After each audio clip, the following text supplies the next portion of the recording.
Hello दोस्तों, कैसे हैं सभी। मैं आशा करता हूं कि आप ठीक होंगे। आप सभी का इस चैनल में डी फिजिक्स में स्वागत है।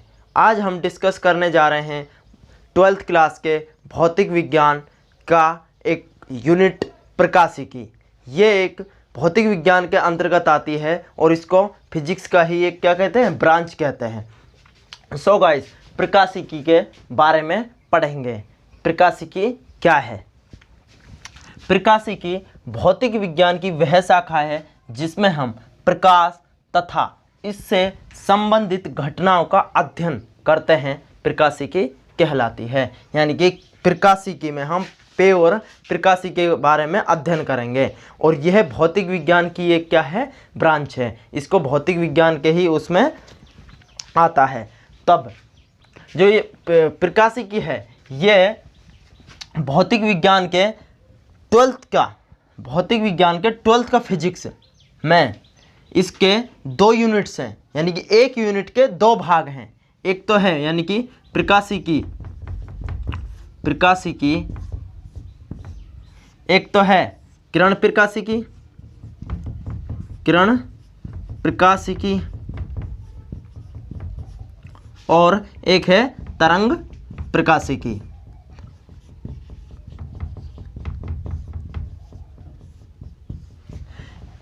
एक है किरण प्रकाशिकी, एक है तरंग प्रकाशिकी। एक तो मतलब अपन लाइन के यानी किरण के रूप में प्रकाश का अध्ययन करेंगे और एक तरंग के रूप में प्रकाश का अध्ययन करेंगे।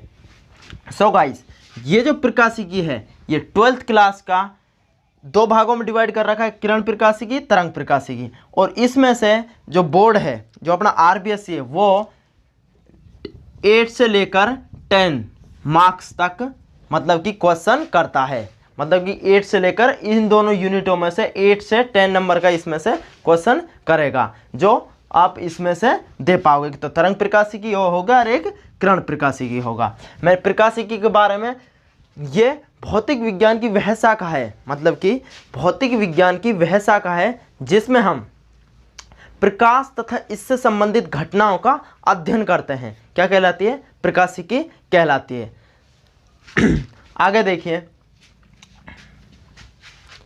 आगे देखो प्रकाशिकी। तो इसमें जो फर्स्ट है किरण प्रकाशिकी।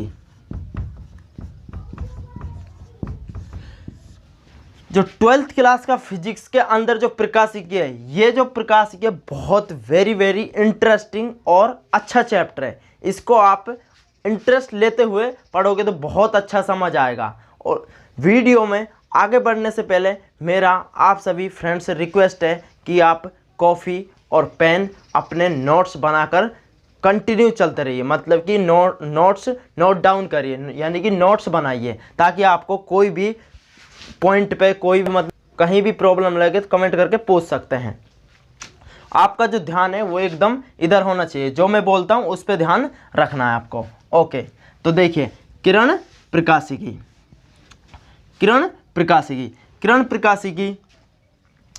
लाइन, यानी कि किरण का मतलब होता है एक लाइन के रूप में जो प्रकाश को हम पढ़ते हैं। प्रकाशिकी प्रकाश से जुड़ा हुआ, यानी किरण का मतलब हो गया लाइन पर जो हम किरण के रूप में जो प्रकाश का अध्ययन करते हैं, किरण प्रकाशिकी कहलाती है। आगे देखते हैं प्रकाश क्या है। एक तो अपन छोटी क्लासों में ही प्रकाश का अध्ययन करके आते हैं कि प्रकाश एक चीज़ से दूसरी चीज़ को देखने में सहायक हो, प्रकाश कहलाता है। यानी कि हम एक से दूसरी चीज़ को देखना, यानी कि मैं किसी दूसरे को देख रहा हूँ तो किसकी सहायता से देख रहा हूँ? प्रकाश की सहायता से देख रहा हूँ। ये सब छोटी क्लासें यानी छोटी बातें हो गई। अब हम 12th स्टैंडर्ड पर आगे प्रकाश की डेफिनेशन निकालते हैं। वो देखिए, प्रकाश एक विद्युत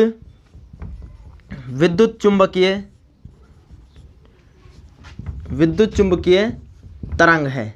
प्रकाश एक विद्युत चुंबकीय तरंग है जिसको दृश्य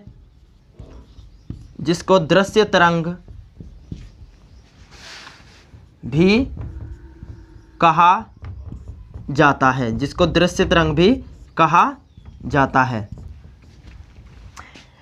प्रकाश एक विद्युत चुंबकीय तरंग है जिसको दृश्य तरंग भी कहा जाता है। इसको इंग्लिश में बोल लेता हूँ electric magnetic wave, electric magnetic wave बोला जाता है। एक विद्युत चुंबकीय तरंग है जिसको दृश्य प्रकाश भी कहा, दृश्य तरंग भी कहा जाता है। तो क्या किसकी डेफिनेशन निकल कर आई? प्रकाश की डेफिनेशन निकल कर आई। और देखो जो किरण प्रकाश है, प्रकाश का ये तो हो गया एक प्रकाश। एक प्रकाश की दूसरी डेफिनेशन इस टाइप से और निकलती है, जैसे इंद्रधनुष। इंद्रधनुष में 7 रंग होते हैं, विबग्योर, रेड, ऑरेंज,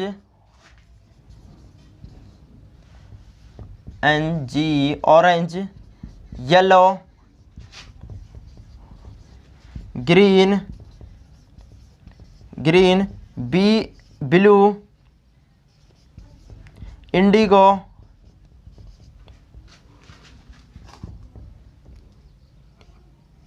इंडिगो, और वॉयलेट।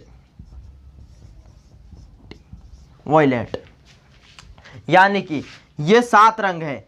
इन 7 रंगों के मिलाने से किसका निर्माण होता है? श्वेत प्रकाश बनता है। क्या बनता है? श्वेत प्रकाश बनता है।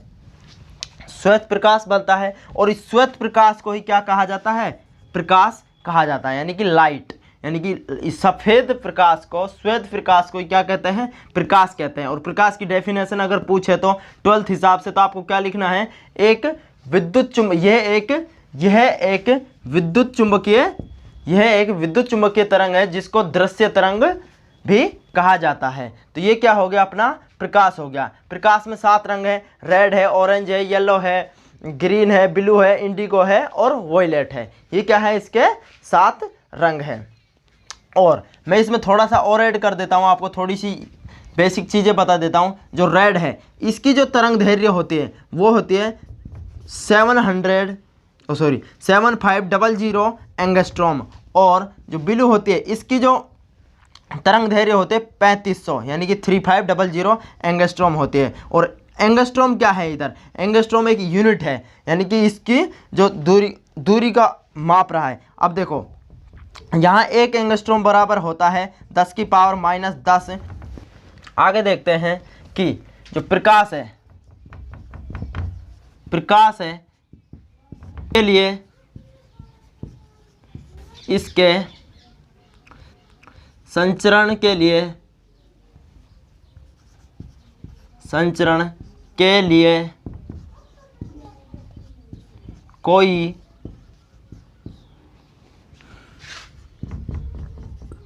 माध्यम की आवश्यकता नहीं होती है।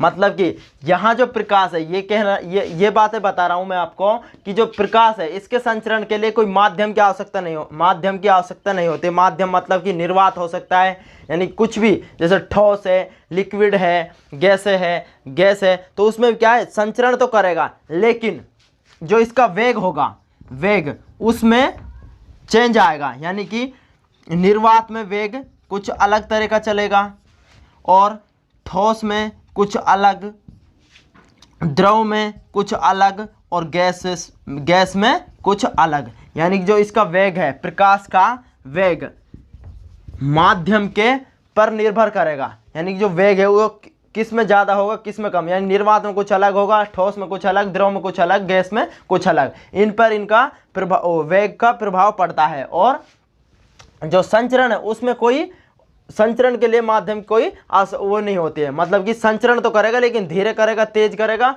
वो इन पर डिपेंड करता है। निर्वात है, ठोस है, द्रव है। तो मैं एक बात और बता देता हूँ कि जो प्रकाश का वेग होता है, प्रकाश का वेग 3 × 10⁸ मीटर पर सेकंड होता है। क्या होता है? 3 × 10⁸ मीटर पर सेकंड। किस में होता है? निर्वात में होता है। ये किस में होता है? निर्वात में होता है। और इसका मतलब आप जान रहे हो कि प्रकाश कितनी तेजी से चलता है। तो इसको अगर अपन देखें, किरण प्रकाशिकी के बारे में मैंने आपको कंप्लीट जो छोटी छोटी बेसिक बातें थी वो दी बता। अब इस किरण प्रकाशिकी का फर्स्ट जो टॉपिक है वह है प्रकाश का परावर्तन। प्रकाश का परावर्तन, रिफ्लेक्स ऑफ लाइट। इसको आपने 10th क्लास में भी पढ़ा होगा। 10th क्लास में भी इसकी कुछ बेसिक चीज उधर आपको बताई होगी। इसका ही अब इसी को ही हम भी पढ़ने जा रहे हैं। तो ये अपना इस चैप्टर का फर्स्ट टॉपिक है। सो गाइस, प्रकाश के परावर्तन के लिए सबसे पहले हम एक पॉलिश किया हुआ मिरर की एक पट्टी लेते हैं। क्या लेते हैं? मिरर की एक पट्टी लेते हैं, पॉलिश की हुई। ये क्या ले लिया? एक दर्पण ले लिया। क्या ले लिया? एक दर्पण ले लिया। इसमें हम एक किरण, यानी कि एक क्या है, एक किरण आती है इस दर्पण पर। क्या आती है? एक किरण आती है। क्या आती है? एक किरण आती है इस टाइप से।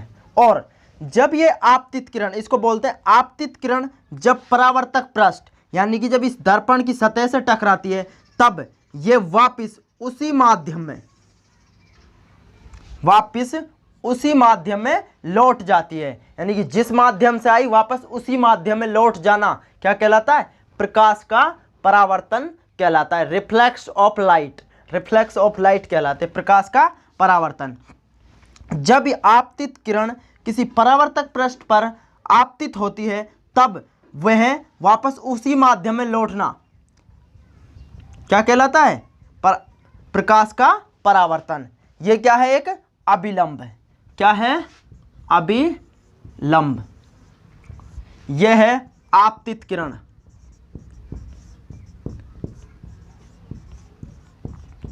और यह है परिवर्तित किरण। क्या है? परिवर्तित किरण।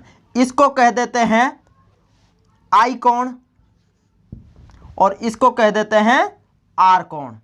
आई और परावर्तित किरण से कोण आर बनाते हैं।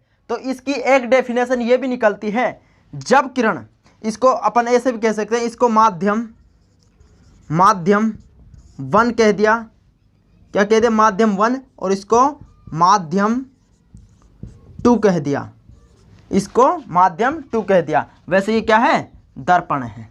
क्या है? दर्पण है। तो इसकी एक डेफिनेशन ये निकल कर आ रही है कि जब आपतित किरण एक माध्यम से दूसरे माध्यम की सतह से टकराकर वापस उसी पथ पर लौट जाती है तो क्या, किसकी डेफिनेशन निकलती है? प्रकाश के परावर्तन की। यानी कि एक माध्यम से आपतित किरण वापस उसी माध्यम में लौटना क्या कहलाती है? प्रकाश का परावर्तन। यह आपको डेफिनेशन क्लियर होगी। मैं इधर भी लिख देता हूं इसकी डेफिनेशन। जब कोई किरण एक माध्यम से चलकर परावर्तक पृष्ठ